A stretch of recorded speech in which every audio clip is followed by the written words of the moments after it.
کرے، یعنی مس کال کرے، خالی مس کال، سمجھے؟ تو مس کال کا جواب دینا کیسا ہے؟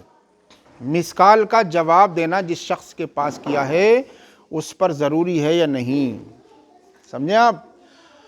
تو اس پر جو ہے جواب دینا ضروری نہیں ہے، مس کال کا جواب دینا ضروری نہیں ہے، بلکہ اسے اختیار حاصل ہے، چاہے وہ جواب دے یا چاہے جواب نہ دے، سمجھے آپ؟ ہاں، اگر کوئی ایسی ضروری بات ہے، ضروری کام ہے، سمجھے آپ، جس کو یہ کسی اور ذریعے سے جانتا ہے کہ کرنے والے نے، مس کال کرنے والے نے جو مس کال کی ہے اس کا مقصد یہ ہے، سمجھے آپ، اور اس فون کا جواب دینا میرے لیے لازم اور ضروری ہے۔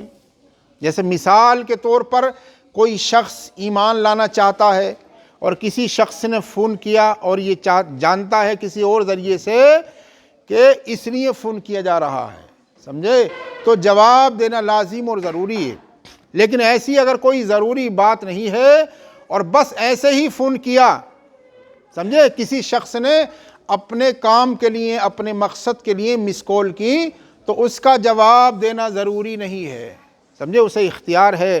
یہ ایسے ہی ہے کہ جیسے اگر کوئی شخص دور دراز سے آیا، سمجھے، سفر کر کے، مشقت جھیل کر کے اور پریشانیاں اٹھا کر کے اس شخص سے جس سے ملنا آیا یہ گھر میں ہے، تو اسے اختیار ہے کہ چاہے وہ اس سے ملاقات کرے چاہے ملاقات نہ کرے، سمجھے، جبکہ وہ مشقت پریشانیاں جھیل کر آیا ہے، سمجھے آپ؟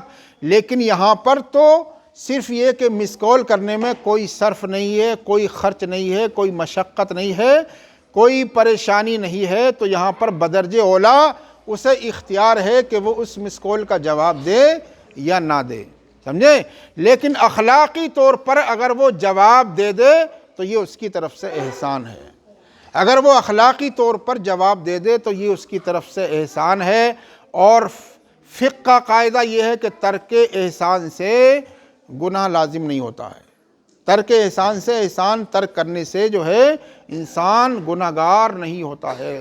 لہٰذا اگر کوئی شخص صرف مس کال کرے تو اسے یہ اختیار حاصل ہے کہ اس کا جواب دے یا جواب نہ دے، لیکن اخلاقی طور پر اگر جواب دے دے تو یہ بہتر ہے، یہ اس کا احسان ہے۔ لیکن اگر جب جواب نہ بھی دے تب بھی وہ گناہگار نہیں ہوگا، اس لیے کہ فقہ کا یہ قاعدہ ہے کہ ترک احسان سے جو ہے گناہ لازم نہیں ہوتا ہے۔ واللہ تعالی عالم بالصواب۔